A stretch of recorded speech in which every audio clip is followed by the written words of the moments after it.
부분으로 확인이 되어지는 내용들입니다.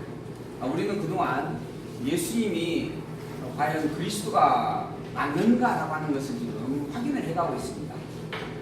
그리스도라고 하는 존재는 우리가 이제 늘 반복을 하고 있지만 이 그리스도라고 하는 이 존재는 우리의 대속주를 가리킨다라고 하는 겁니다. 대속주라고 하는 것은 우리의 죄를 대신 짊어져 우리의 죄를 탕감시켜 준다라는 이야기입니다. 그러면 이 대속주라고 하는 부분이 왜 필요한가? 우리는 타락한 자이기 때문에 그렇습니다.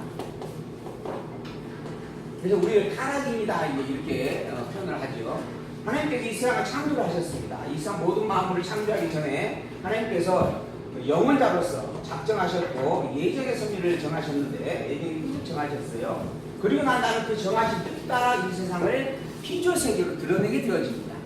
그래서 영원하신 하나님이 상대적 신한세계라고 하는 존재, 즉 피조세계로 해서 시공형의 영향을 받는 세계를 만들게 되어집니다. 그리고 그곳에 인간 아담을, 인류의 시종인 아담을 두게 되어졌고 그 아담으로 말미암아 하나님을 배워나가는 삶의 영역을 섭리해가게 되어졌습니다. 그런데 이때 그 섭리의 과정 속에서 사단이 와서 이 아담을 유혹을 했죠. 유혹을 해가지고 결국 이 아담이 타락하게 되어졌다라고 하는 것을 성경은 너무 분명하게 이야기를 하고 있습니다. 이 타락이라고 하는 것은 하나님으로 말미암아 피조된 존재, 즉 이 피조된 존재의 주인 되신 하나님이 계신데 그 주인 되신 하나님을 피조된 존재가 잊어버렸다라고 하는 겁니다. 그리고 그 잃어버린 자리에 다른 주인을 섬겼다라고 하는 것입니다. 그게 타락의 내용입니다. 본질적으로는 사단이 내가 선과 악을 알게 되어지는 기준자가 되어질 것이다 라고 유혹을 했지만 실상은 피조된 존재로서 종속되어질 수밖에 없는 성질을 가진 게 이 인간인데 이 인간의 종속됨이 참된 종속은 하나님으로 말미암아 하나님 안에 가는 게 참된 종속입니다. 그런데 결국 하나님이 아닌 다른 존재에게 얽매이게 되어졌다라고 하는 것이죠. 그리고 그것을 결국은 사단이라 이야기를 하고 또는 악의 존재다라고 이야기할 수 있는 부분이죠. 어쨌든 참 주인은 하나님이십니다. 이 모든 만물을 만드신 진정한 참 주인은 하나님, 이분이 진정한 참 주인이십니다. 근데 그 참 주인을 잊어버리고 거짓된 주인을 자기 스스로를 주인으로 만들려고 했던 그러한 사고들 속에서 결국은 거짓된 주인을 섬길 수밖에 없고 그 거짓된 주인을 섬기며 살아가게 되어지는 존재. 이게 결국 하나님에게 있어서는 심판과 멸망을 선고받을 수밖에 없는 저주의 사건들이었습니다.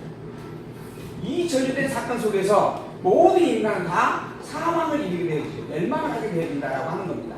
그 멸망의 징표가 무엇이었는가? 노아의 홍수 사건이었죠. 노아의 사건을 통해서 모든 인간이 다 멸망되어지는 것을 하나님은 보여주셨습니다.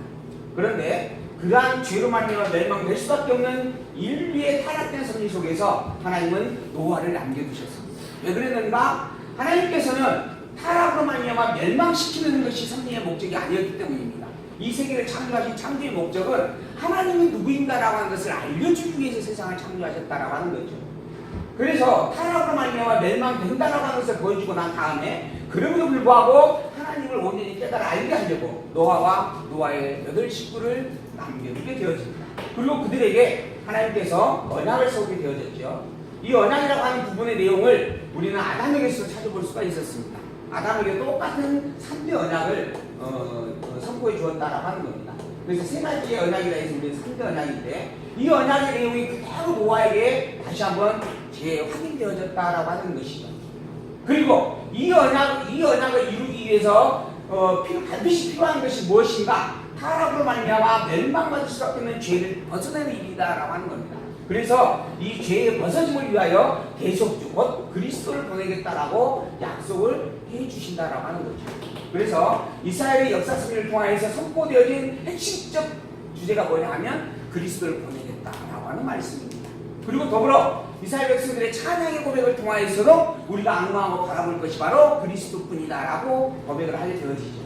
그리고 이제 직접적으로 선지자를 보내가지고 선지자가 하여금 내가 너희들이 이러한 죄의 덩어리요 멸망받을 수 없는 존재이고 또한 너희들에게 대속주로 오실 그리스도가 누구인가라고 하는 것을 계속해서 직접적으로 가르쳐주게 되어집니다. 이렇게 하나님께서는 대속주인 그리스도를 통하여서 타락된 우리를 구원시켜 주겠다라고 하는 것을 선포했습니다. 이유가 뭔가? 하나님이 누구인가라고 하는 것을 알게 하기 위한 것이었습니다. 그 최고의 표적으로서 그리스도가 이 땅에 오셨습니다. 그리고 그 그리스도가 실제로 대속죄가 되어져서 이 땅에서 죽게 되어집니다. 그런데 이 땅에 있는 이 백성들이 빛으로 오신 그리스도, 당신이 만든 세상의 주인으로 오신 그리스도를 알아보지 못하였습니다. 그래서 하나님께서 구체적으로 이 내가 그리스도를 보냈으며 그 그리스도가 누구인가라고 하는 것을 하나하나 가르쳐주게 되어집니다. 그리고 그 가르쳐주는 내용들을 모아서 기록해 놓은 게 바로 신약성경이죠. 이 신약성경의 주제는 바로 예수는 그리스도다라고 하는 것입니다. 예수는 그리스도. 내가 너희에게 대속주 그리스도를 보내겠다라고 약속을 했는데, 그리고 약속한 대로 내가 너희에게 그리스도를 보내줬는데, 그러므로 말미암아 내가 작정하고 예정하고 그 모든 정하신 뜻대로 이루는 신실한 영원자라고 하는 것이죠. 즉 신실자, 즉 여호와라고 하는 것인데, 신실자 여호와임을 내가 너희들에게 분명히 확인시켜 주었는데, 가르쳐 주었는데 너희들이 아직도 그걸 깨달지 못하느냐. 그 분명한 확증으로 내가 보낸 그리스도가 누구인지를 너희에게 가르쳐 주겠다. 바로 내가 너희에게 보낸 그리스도는 예수님이다 라고 이야기를 해주는 겁니다. 그것을 복음서에서는 예수님 당신의 직접적 선언을 통하여 증거해 주었습니다. 예수님 당신이 내게 있는 그리스도의 직임이 왕직이 있고 선지자직이 있고 제사직이 있다라고 하는 것을 직접 보여주면서 가르쳐 주셨고, 마태복음이죠. 그러나 예수님 당신 그런 세 가지의 그리스도의 직임을 가지고 있는 그분의 본래의 신분이 무엇인가? 그 신분이 바로 원래 하나님의 아들이었다라고 하는 것을 마가복음은 가르쳐 주었습니다. 예수님께서 행하신 이 수많은 기적과 표적의 일들은 하나님의 능력을 가진 하나님의 아들이 아니고서 행할 수 없는 일이다라고 하는 것을 너무 분명하게 마가복음을 통해서 확인해 주었다라고 하는 거죠. 그리고 난 다음에 이제 누가복음인데 지금 우리가 보고 있습니다. 이 누가복음은 그런 예수님께서 행하신 일들이 가짜가 아니다, 허상이 아니다, 누가 꾸며낸 이야기가 아니다라고 하는 것을 확인을 시켜줍니다. 이 예수님이 직접 예수님께서 행하였다라고 증거되어지고 증거하고 있는 모든 사건들은 실제 역사적 사실이다라고 하는 겁니다. 역사적 사실. 그러므로 예수님은 실제 이 땅에 인간의 시간의 흐름 속에서 함께 공존하고 살아가신 분이다. 하나님께서 직접 인간을 머물고 이 땅에 오셨고 그 행하신 모든 일들이 실제 사실들이고 그 실제 사실들을 통하여 예수가 하나님의 아들 그리스도이심을 우리는 명백하게 확인할 수 있다라고 하는 것을 설득해내는 내용이 누가복음의 내용입니다. 그래서 데오밀리라고 하는 이 로마의 행정관 각하에게 누가가 구체적으로 많은 사람들이 이야기하고 있는 예수에 관한 많은 증거들이 있는데, 그러한 증거들 중에서 내가 실제 사실들만을 추려가지고 분명하게 확인시켜준다. 그러므로 예수님은 정말 이 세상에 대속주로 오신 그리스도요, 하나님이 보낸 하나님의 아들이 틀림없다 라고 하는 것을 선포해 주고 있다라고 하는 것이죠. 그리고 난 다음에 이제 우리가 다음 시간에 이어서 또 요한복음을 보게 될 겁니다. 이 요한복음 내용은 아예 본질적으로 예수님이 하나님으로서 행하신 일들이 무엇이며, 또 예수님이 정말 하나님의 아들이 틀림없는가라고 하는 것을 선포하는, 아예 근본적으로 예수님은 하나님이시다라고 하는 것을 선포해주는, 그래서 영원하신 참 진리인 하나님과 그 하나님이 보낸 그리스도 예수를 믿는 자가 영생을 얻고 구원을 이룬다라고 아예 결정적으로 선포하고 있는 그런 말씀이 요한복음의 내용입니다. 그리고 이어서 이제 사도행전부터 요한계시록까지는 이제 성령을, 예수께서 약속한 성령이 오셔서 성령으로 말미암아 일어나는 구체적인 사건들을 하나하나 기록하여 확인을 해줍니다. 그로 말미암아 예수님께서 약속하신 약속이 거짓이 아니면 참된 것이다. 그리고 그 예수님의 약속대로 역사가 이루어져가는 이들을 통하여 예수님은 정말 살아 계셨던 분이고 실존의 인물이고 더불어 영원한 하나님의 아들이 틀림없고 우리의 유일한 그리스도가 분명하다고 하는 것을 이야기하고 있는 그런 증거의 말씀들입니다. 오늘 우리는 이 시간 누가복음 17장 본문을 이제 살펴보게 되어집니다. 누가복음 17장에 기록되어 있는 말씀은 사역으로서의 그리스도, 사역에 의한 성취의 섭리를 증거해주고 있는 말씀이죠. 그리고 그들에서 이제 지금 여기 우리 9장 18절에서 21장 이 본문 안에 나라 사역에 대한 섭리를 통하여 증거하였던 그리스도께서 행하신 일들을 하나하나 살펴가 보고 있는 부분들입니다. 많은 사람들이 정말 예수님이 하나님의 아들이 맞느냐라고 질문을 합니다. 그리고 실제로 예수님이 정말 이 땅에 직접 오셨느냐 아니면 환상으로만 왔다가 없어진 것이냐라고 하는 부분을 가지고 지금도 신학자들은 토론을 하고 있습니다. 그러나 이 성경에 기록된 모든 내용들은 다 역사적 사실입니다. 실제 있었던 이야기들입니다.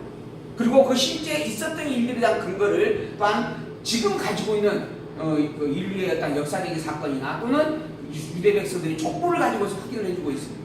예수님은 틀림없이 이 땅에 오셨다라고 하는 거죠. 문제는 그러면 진짜 예수님이 하나님의 아들이 맞느냐라고 하는 것이죠. 진짜 예수님이 그리스도가 맞느냐? 예수님 이외에 다른 그리스도가 있는 건 아니냐? 만약에 예수님 위에 다른 그리스도가 있다고 한다면, 예수님이 그리스도가 아니고 다른 어떤 존재가 그리스도라고 한다면 우리는 그 그리스도를 믿어야만 사실 구원을 얻을 수가 있습니다. 오직 우리가 구원을 얻을 수 있는 유일한 우리의 대속주를 우리가 악망하고 살펴야 되기 때문이죠. 그분만 우리에게 구원을 줄 수 있기 때문에 그런 겁니다. 그래서 여기저기에서 내가 메시아다, 내가 구원자다라고 외치는 사람들이 있는 거죠. 근데 문제는 성경은 단호하게 이야기합니다. 오직 예수님이 그리스도이시다. 예수님이 그리스도라고 하는 이 말은 예수님 이외에는 그리스도가 없다라는 이야기입니다.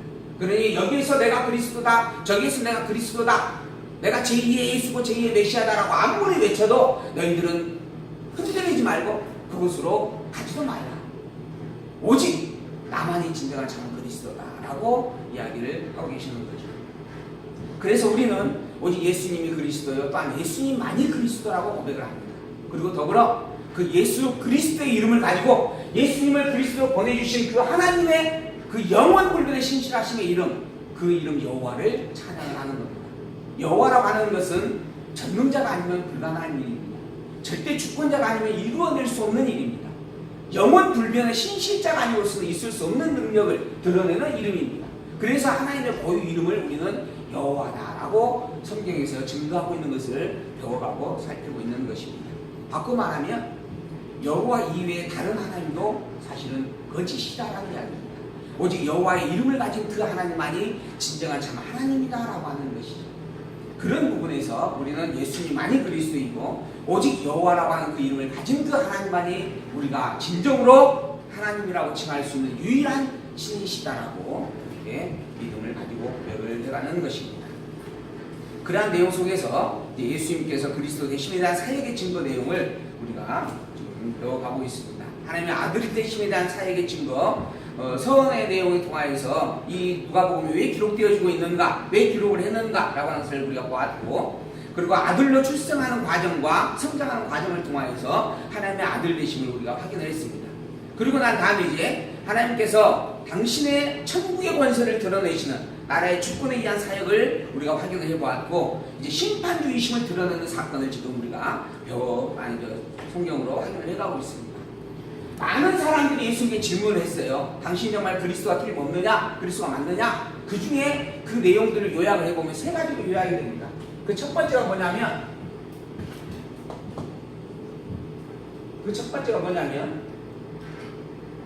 당신의 하나님의 아들이 분명하냐라고 하는 것에 대한 증거가 안식일이라는 내용을 가지고 증거합니다. 안식이라고 하는 부분을 통해서 안식일을 범하고 있는 예수님을 향하여 당신은 왜 하나님의 말씀을 거역하느냐라고 책망을 하면서 예수님을 힐랑하게 비난을 하는 것이죠. 두 번째는 죄인과 함께하고 있다라고 하는 사실을 가지고 이야기합니다. 왜 하나님의 아들이시라고 하면서 하나님이라고 하면서 죄인들과 함께 있느냐라고 하는 것이죠. 그리고 세 번째는 하나가 또 있었는데 안식일, 그다음에 세금 문제 가지고 질문을 합니다. 먼저 안식일날 예수님께서 병자를 고쳤어요.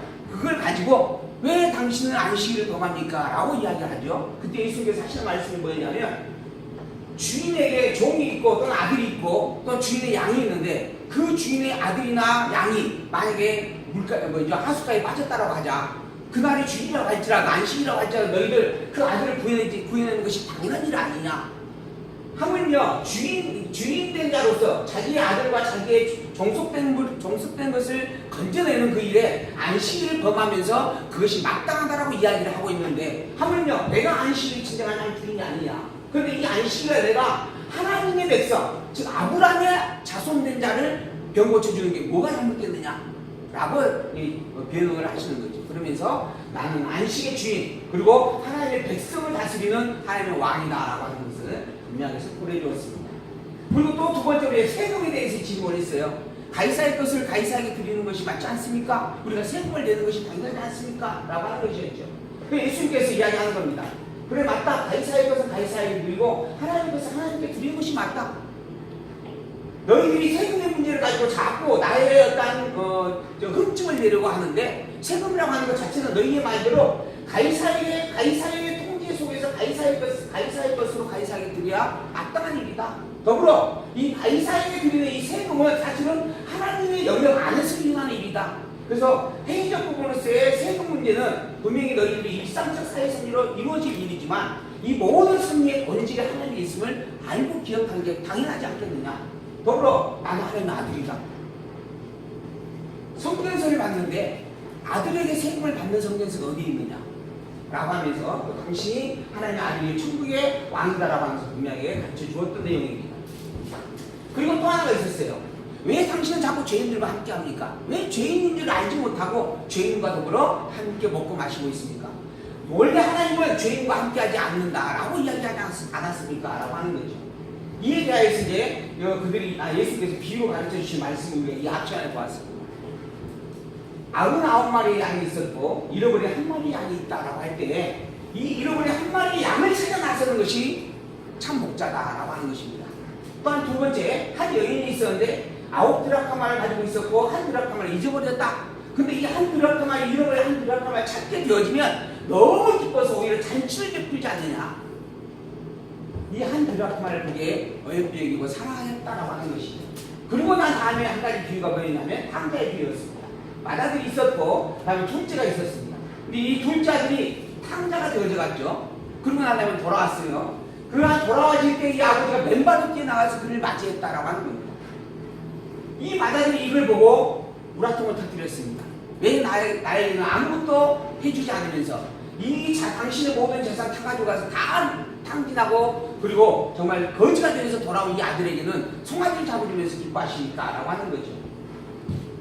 너는 원래 나와 함께 있음으로 말미암아 나의 모든 것을 누리는 자가 아니냐라고 하는 거예요. 그리고 나에게 있어서 이 돌아온 탕자는 죽었다가 살아난 아들과 같다라고 이야기를 합니다. 그래서 내가 이 세상에 온 것은 이 잃어버린 자를 찾기 위해서 온 것이다 라고 하는 거예요. 내가 잃어버린 자를 찾기 위해서 왔다. 의인과 함께하기 위해서 온 것이 아니고 죄인과 함께하기 위해서 왔다. 그래서 의사라고 하는 것은 병이 없는 자를 자가 찾는 게 아니고 오히려 병든 자를 찾는 것이다 라고 이야기하면서 당신이 이러한 죄인과 함께하는 것이 너무 마땅하다. 곧 당신은 그리스도 모든 죄를 대속해 주는 대속주다라고 하는 것을 분명히 선포를 해주었다라고 하는 겁니다. 이처럼 예수님 당신은 당신이 하나님의 아들 그리스도이심을 끊임없이 계속해서 가르치고 확인을 해주고 있습니다. 그 내용 가운데 이어서 이제 오늘 우리가 이 본문 심판에 대한 또한 재림에 대한 그런 사건의 말씀을 우리가 살펴보게 되어집니다. 근데 안타깝게는 우리가 이 앞 시간에 뒷부분을 조금 미처 다 살펴보지 못해서 이 앞 시간에 다 살펴보지 못했던 부분의 내용을 조금 더 살펴보려고 생각을 합니다. 누가복음 16장 19절에 있는 말씀 찾아보도록 하겠습니다. 누가복음 16장 19절 한 부자가 있어 자색옷과 고운 베옷을 입고 날마다 호합에 연락을 했다. 즉 잔치를 베풀며 살았다라고 하는 것이죠. 여기 이 부자와 나사로에 대한 비유의 가르침이 기록이 되어집니다. 제가 이 앞 시간에도 이렇게 말씀을 드렸지만 이 나사로라고 하는 자는 죽었다가 살아난 자입니다. 무덤에 묻혀가지고 이미 몸이 썩어가고 있는데 예수님께서 오셔가지고 살려냈던 자예요. 그래서 모든 사람이 다 이 나사로에 대해서 알고 있습니다.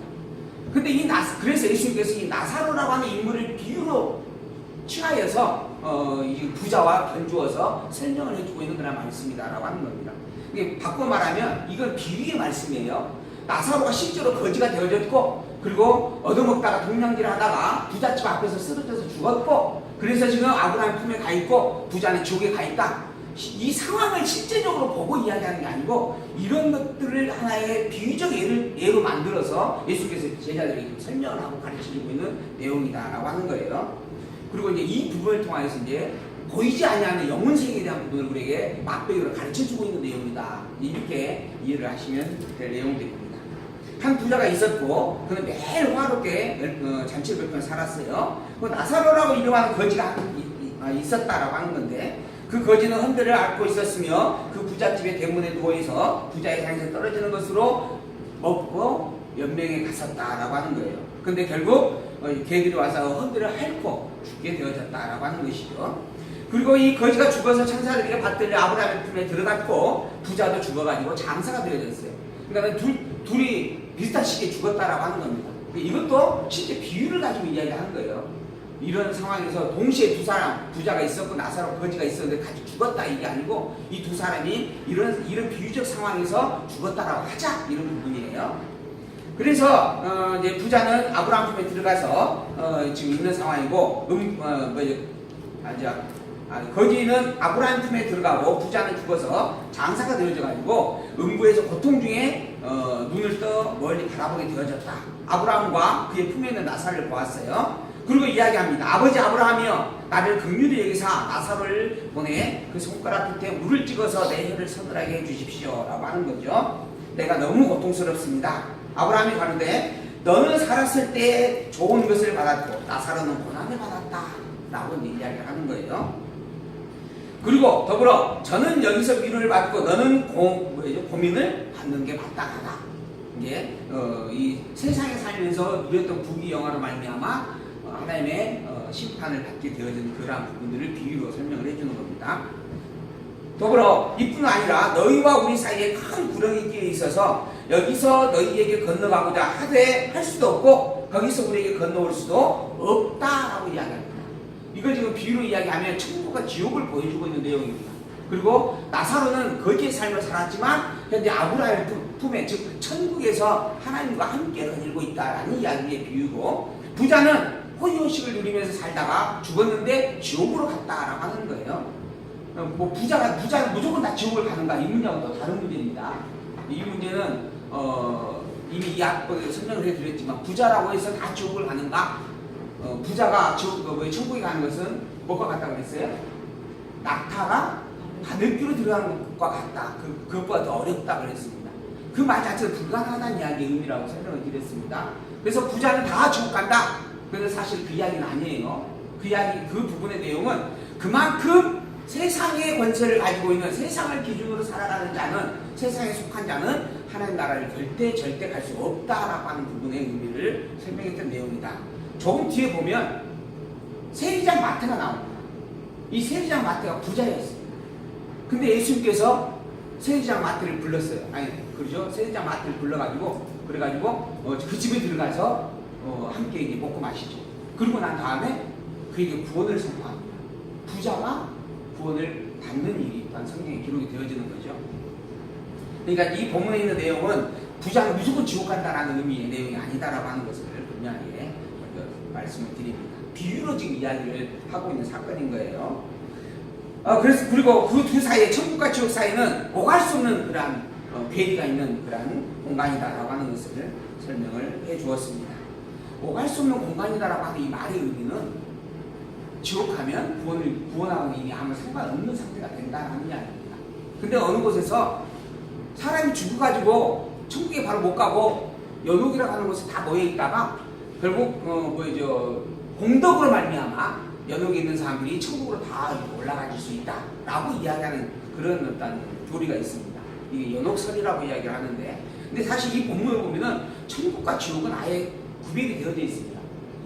천국에 간 백성은 지옥으로 갈 수도 없고 지옥 간 백성은 천국에 절대 올 수도 없다라고 하는 명확한 그러한 말씀을 비유로 설명을 해주고 있어요. 그래서 연옥이라고 하는 이 교리적 부분도 사실 성경적이지 못하다라고 이야기를 할 수 있는 겁니다. 자, 가로되 그러면 구하오니 아버지여 나사로를 내 아버지 집에 보내서 이제 내가 나사로에게 갈 수도 없고 또 나사로가 나에게 올 수도 없고 그렇다라고 한다면 그거는 이제 차지해 두고 내 아버지 이제 나사로를 자기의 집으로 보내가지고 자기 이제 5 형제가 아직 살아 있는데 그들에게 복음을 증가하게 해주십시오라고 요청을 합니다. 그래서 하나님을 믿고 예수를 믿는 자가 되어져서 자기처럼 이 지옥이 오지 않게끔 해달라고 빌고 요청을 하는 것이죠. 그때 아브라함이 이렇게 이야기합니다. 가로되 저희가 모세와 선지자들이 있으니 그들에게 들을지어다. 이미 그들에게는 모세와 같은 선지자들이 함께하고 있다. 그들에게 천국의 복음을 증거하고 있는 자들이 없는 게 아니다 라고 이야기를 하는 겁니다. 그러니까 그들에게 듣고 회개할 자는 회개가 되어질 것이고 그들이 아무리 저대로 듣지 못할 자는 들을 수 없다라고 하는 이야기를 하고 있는 거죠. 그러자 이제 이 부자가 모세와 선지자들이 듣지 아니하면 그죠? 그러면서 부자가 이야기하면 만일 죽은 자가 저희에게 가서 복음을 증거하면 그들이 아마 놀라서 회개하지 않겠습니까? 그러니까 지금에 있는 선지자보다도 이 죽었던 나사로가 가서 이야기하면 아마 분명히 듣고 돌이킬 겁니다 라고 하는 거죠. 가로되 모세와 선지자들이 듣지 아니하면 비록 죽은 자 가운데 살아나는 자가 있을지라도 권함을 받지 아니하리라. 지금 현재 복음을 증거한 자에게 그 귀가 열리고 들리는 것이 없다라고 한다면 설령 죽었다가 살아난 자가 가서 증거해도 그는 절대 믿을 수 있는 자가 아니다라고 이야기를 하고 있는 그러한 증거의 내용입니다. 이제 부자와 나사로의 사건을 비유로 하여서 천국과 지옥의 관계성 그리고 구원에 대한 관계성을 이야기를 해주는 겁니다. 구원이라고 하는 것은 죽었다가 살아난 자가 와서 증거해 줌으로 말미암아 내 마음이 내가 변화되어지고 그리고 내가 의지와 결단을 통해서 믿겠다라고 그렇게 확인되어지고 또 그렇게 하고 그래가지고 믿어지는 일이 아닙니다. 구원이란 이미 창세된 영혼 안에서 하나님이 작정하셨고 예정하신 대로 택자에게 이루어지는 일이고 불택자에게는 멸망으로 선포되어질 수밖에 없는 일이다라고 하는 겁니다. 지금 간혹 내 눈앞에서 바다가 갈라지는 홍해가 갈라지는 일이 있다라고 한다면 지금 내 눈앞에서 죽었던 자가 살아나는 일이 있다라고 한다면 내가 예수를 믿겠다 라고 이야기하는 사람들이 있습니다. 이 역시도 사실은 입 바른 소리일 뿐이다라고 말할 수밖에 없는 부분입니다. 본문에 있는 내용을 통해서 보게 되어지면 설령 그런 일이 있어도 다른 핑계로 믿지 않는 자는 안 믿게 되어져 있다라고 이야기를 하고 있는 부분이죠. 지금 내 눈에 성경이 보이고 하나님의 말씀이 귀에 들리는 이것이 내가 천국의 백성이다라고 하는 증거가 되어지는 일이다라고 분명히 말씀을 해주고 있는 겁니다. 그리고 17장 이제 1절에서 4절에 있는 말씀 17장 1절에서 4절에 있는 말씀 실족하는 자에게 화가 있으나 형제의 범죄는 회개하면 끝까지 용서하라라고 하는 구원의 말씀으로 이제 백성들을 가르쳐주고 있는 예수님의 가르침입니다. 예수께서 제자들이 이르시되 실족케 하는 것이 없을 수는 없다. 지금 예수님의 12제자가 있어요. 그 중에 한 제자 가룟 유다가 실족할 자라라고 하는 겁니다. 그래서 예수님께서 12제를 픽업을 해서 자기 제자로 삼았는데 또 이들에게 사도의 권세를 줍니다. 그러니까는 이거는 하나님의 능력을 갖게 되어지는 놀라운 어떤 직임입니다. 그런데 그 직임을 가진 자 가운데 실족하게 되어질 자가 하나 있었다라고 하는 겁니다. 이걸 과연 예수님께서 모르고 이 가룟 유다를 제자로 삼았을 것인가? 이것 때문에 또 논쟁을 하죠. 그러나 본문에서는 분명하게 그럴 줄 알고 제자로 삼았다라고 하는 것을 또 이야기를 하고 있습니다. 실족케 하는 것이 없을 수는 없으나 믿게 하는 자는 화로라. 저가 이 작은 자 중에 하나를 실족케 할지인데 차라리 연자맷돌을 그 목에 메우고 바다에 던지는 것이 나은 일이다. 결국 가룟 유다는 멸망받을 자다라고 설명을 해주고 있는 내용이죠. 그러면서 가룟 유다를 제외하고 난 나머지 너희들은 스스로 조심하라. 만일 내 형제가 죄를 범하거든 경계하고 회개하거든 용서하라. 여기 형제라고 하는 말이 나오는데 형제. 그러니까 가룟 유다는 형제가 아니다라고 하는 거예요. 나머지가 형제다라고 하는 겁니다. 이게 명백하게 기록이 되어져 있는 부분이에요. 그리고 형제에 대해서는 그가 죄를 범하거든 경계하고 또한 회개하거든 용서하라. 만일 하루에 7번이라도 내게 죄를 얻고 7번 내게 돌아와 내가 회개하라 하거든 회개하노라 하거든 너는 용서하라 라고 말씀을 합니다. 이제 형제의 죄에 대해서는 하루에 7번 범죄하고 와서 또 회개를 구할지라도 모든 것을 다 용서하는 것이다.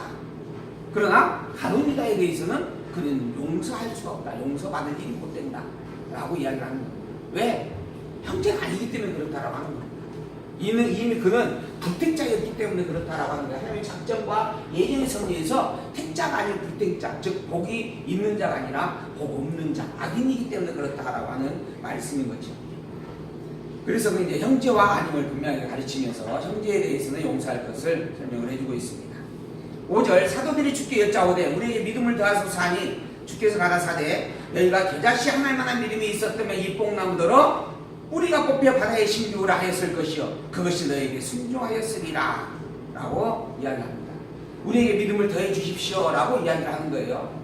이 믿음을 더해 주십시오 했더니 하는 이야기가 너희에게 겨자씨 하나님만한 믿음이 있다라고 한다면 이 어마어마한 놀라운 기적을 너희들이 행하게 되어질 것이다 라고 말씀을 합니다. 뽕나무대로 뿌리가 뽑혀서 바다에 심기우라 하면 그렇게 되어질 것이다 라고 하는 거죠. 바꿔 말하면 너희에게는 겨자씨만한 믿음도 아직 없다라고 이야기를 하고 있는 겁니다. 그러니까 뽕나무를 뽑아서 바다에 던지게 명할 수 있는 그런 능력 자체가 아직 없다라고 하는 것이죠. 그러니까 너희들이 아직 믿음이 연약하다라고 하는 겁니다. 너희 가운데 하나는 분명 이미 버려진 자로서 확인이 되어질 것이고 나머지 형제라고 할지라도 끊임없이 하루에 7번, 10번 범죄하고 또 돌이켜 회개하고 또 범죄하고 회개하고 하는 일들을 반복할 수밖에 없는 믿음이 연약한 자들이다 라고 설명을 해주고 있는 말씀이죠. 그러면서 너희 중에 네게 밭을 갈거나 양을 치거나 하는 종이 있어 밭에서 돌아오면 저더러 곧 와서 먹으라 할 자가 있느냐. 주인과 종이 관계된 이야기입니다. 종을 보냈어요. 너 가서 밭에서 일하고 오너라. 종이 하루 종일 일을 했어요. 그리고 집에 돌아왔습니다. 그러면 이제 수고했으니까 밥 먹자라고 해야 되잖아요. 근데 사실 종이라고 하는 존재는 밖에 나가서 일하는 것도 마땅하고 또한 집에 들어와서도 주인을 섬기는 게 제일 우선된 일이다라고 하는 겁니다. 그래서 돌아오면 저더러 곧 와서 앉아서 먹으라 할 자가 없다라고 하는 거예요. 오히려 내 먹을 것을 예비하고 띠를 띠고 나의 먹고 마시는 동안에 수종 들고 너는 그 후에 먹고 마시라 하는 게 종과 주인의 관계다라고 설명을 합니다. 명한 대로 하였다고 종에게 살해하겠느냐. 이와 같이 너희들 명령을 받은 것을 다 행한 후에 이르기를 우리는 무익한 종이라 우리의 하여야 할 일을 한 것뿐이라 할지니라. 즉 너희들은 하나님의 백성으로서 예수를 그리스도로 믿고 의지하고 예수 그리스도의 증인으로 사는 것이 마땅하였다라고 그리고 그것이 오히려 나의 본분이었다라고 이야기하는 게 당연한 선이다. 그것을 너희의 자랑으로 여길 일이 아니고 마땅히 행할 일이었다라고 살피는 게 아는 게 당연한 이치이다라고 설명을 하면서 종과 주인과의 관계에 대한 이야기를 해주고 있습니다. 예수님은 종이 아니고 주인입니다. 천국의 왕이십니다. 그리고 우리들은 그 하나님으로 말미암아 창조된 피조물, 즉 하나님을 주인으로 섬겨야 할 종이다라고 하는 겁니다. 이걸 명백하게 밝혀주고 있는 거예요. 그리고 또 그 일을 행하는 게 종에게 마땅한 본분입니다. 오직 주인을 향하여 충성되이 순종을 행하는 그 일이 종의 마땅히 행할 본분이다라고 하는 것이죠. 결국 이 사도들은 예수님이 십자가에 못 박아 죽고 난 이후에 부활 승천하시면서 사도의 권세를 부여받고 그 권세로 예수님의 그리스도 되심을 증거하면서 평생을 살아가는 자가 됩니다. 그리고 그들의 모든 삶이 죽음으로 끝나게 되어집니다. 순교하게 되어지는 것이죠. 그 순교하기까지 수없이 내려맞고 채찍을 받고 그리고 배척을 당하고 멸시를 당하며 살아가는 제자들입니다. 그런데 그 일을 기꺼이 행합니다. 왜 그러는가? 자기의 주인 되신 그리스도와 여호와 하나님을 너무 분명하게 새겼기 때문입니다.